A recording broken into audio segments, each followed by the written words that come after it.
할렐루야. 날마다 주께로 12월 24일 말씀 나누도록 하겠습니다. 오늘 본문은 누가복음 2장 1절에서 14절입니다. 해마다 12월이 되면 사람들은 성탄절을 떠오릅니다.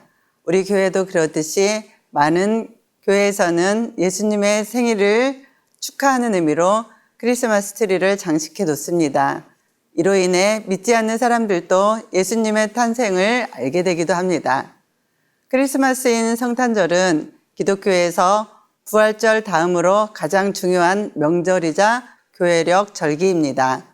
전통적으로 교회에서는 크리스마스 전 4주일 동안 예수님이 세상에 다시 올 것을 기다리는 대림절로 지키고 있습니다.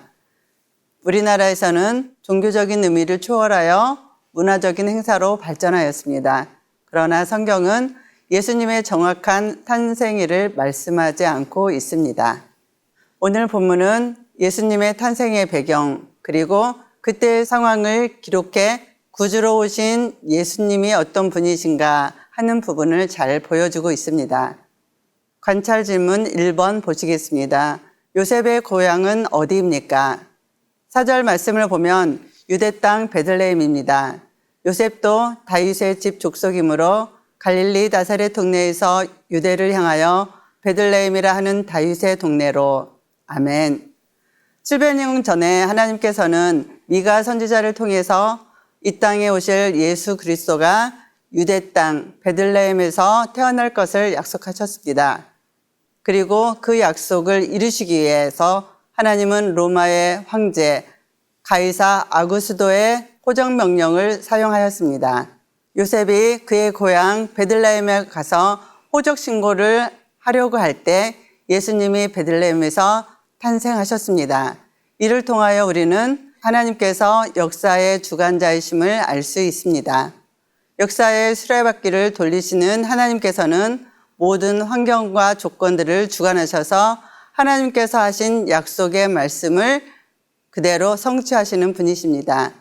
로마의 황제까지도 주관하시고 사용하시는 하나님께서 지금 이 시간에도 이 세계와 여러분의 역사를 주관하고 계시다는 것을 믿으시기를 바랍니다. 관찰 질문 2번입니다. 요셉과 마리아가 아기를 구유에 눕힌 이유는 무엇입니까? 7절 말씀을 보면 첫 아들을 낳아 강보로 싸서 구유에 누였으니 이는 여관에 있을 곳이 없음이러라 말씀하고 있습니다. 여관에 있을 곳이 없었기 때문에 요셉과 마리아는 아기 예수님을 구유에서 출산하게 되었습니다. 구유에 해당하는 헬라어 파트네는 마구간을 뜻하기도 하지만 본절에서는 가축에게 물이나 먹이를 주기 위해서 담아놓은 여물통을 가리킵니다. 메시아이심에도 불구하고 왕궁은커녕 마구간의 여물통 위에 누이신 것은 예수님이 병든 자, 억눌린 자, 포로된 자, 가난한 자와 같이 비천한 사회적인 약자를 위해서 세상에 오신 메시아이심을 암시하고 있습니다. 예수님께서 가난한 환경에서 태어난 이유에 대해서 고린도후서 8장 8절은 이렇게 말씀합니다. 우리 주 예수 그리스도의 은혜를 너희가 알거니와 부유하신 이로서 너희를 위하여 가난하게 되심은 그의 가난함으로 말미암아 너희를 부유하게 하려 하심이라. 아멘. 예수님께서 가난하게 태어나시고 가난하게 사심은 우리를 부유하게 하기 위함이다라고 말씀하고 있습니다.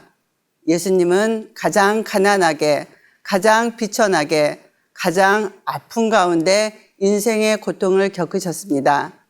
그렇기 때문에 어떤 아픔이든지 고통이든지 예수님께서는 인간을 이해하지 못할 것이 없습니다.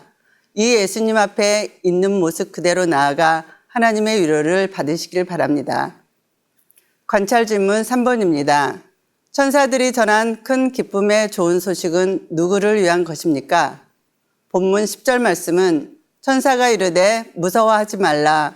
보라, 내가 온 백성에게 미칠 큰 기쁨의 좋은 소식을 너희에게 전하노라. 아멘.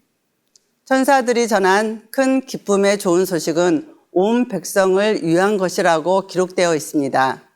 온 백성에게 미칠 큰 기쁨의 좋은 소식이라는 것입니다. 인류 역사상 가장 슬프고 비극적인 소식은 인간이 죄로 타락하게 되어서 심판을 받게 되었다는 것입니다. 이에 인간은 스스로 구원할 만한 능력도 없고 자신을 구원할 힘도 없습니다. 이런 인간을 위해서 하나님께서는 구원자 예수님을 이 땅에 보내셔서 인간의 모든 죄를 해결하고 구원할 수 있는 길을 열어놓으셨습니다. 이 세상에 어떤 소식보다 기쁜 소식은 바로 구주 예수님이 이 땅에 태어나셨다는 소식입니다. 사랑하는 맑은샘 강천교회 성도 여러분, 예수님은 낮은 곳으로 임하셨습니다. 가장 낮고 비천한 곳으로 찾아오셨습니다. 세상은 높은 곳을 좋아하고 영광스러운 것을 선호합니다.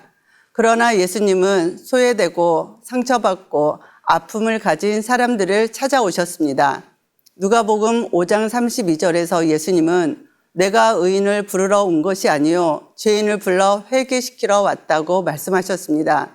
선한 사람들, 멀쩡한 사람들, 성공한 사람들, 높은 자리에 있는 사람들, 잘 나가는 사람들을 찾아오신 게 아닙니다. 예수님은 오히려 죄인을 불러 회개시키러 오셨습니다. 세상 사람들이 손가락질하고 있는 그런 사람들에게 관심을 가지시고 그들을 구원하기 위해 오셨습니다. 가장 낮은 곳으로 임하셔서 그들과 함께하기 위해 오신 분이십니다. 이것이 곧 성탄의 정신인 줄 믿습니다. 오늘 이 말씀을 묵상하고 적용해 보시기를 바랍니다. 첫째는 예수님께서 온 백성을 위해 가장 높은 곳에서 가장 낮은 곳으로 오셔서 가장 낮은 자들의 친구가 되어 주셨다는 것입니다. 죄와 허물로 죽었던 우리를 구원해 주신 사랑을 기억하며 나보다 못한 사람들에게 시선을 돌릴 수 있기를 바랍니다. 나보다 가난한 사람들, 나보다 아픈 사람들, 나의 도움이 필요한 사람들에게 관심과 사랑을 쏟을 수 있기를 바랍니다. 둘째는 예수님을 알지 못하는 사람들에게 이 기쁨의 소식을 널리 증거하시기를 바랍니다. 예수님이 이 땅에 태어났다는 소식은 영원까지 영향을 미치는 소식이요 영생을 좌우하는 큰 기쁨의 소식입니다. 오늘 하루도 주님이 주시는 기쁨과 평강이 넘치시기를 예수님의 이름으로 기도드립니다.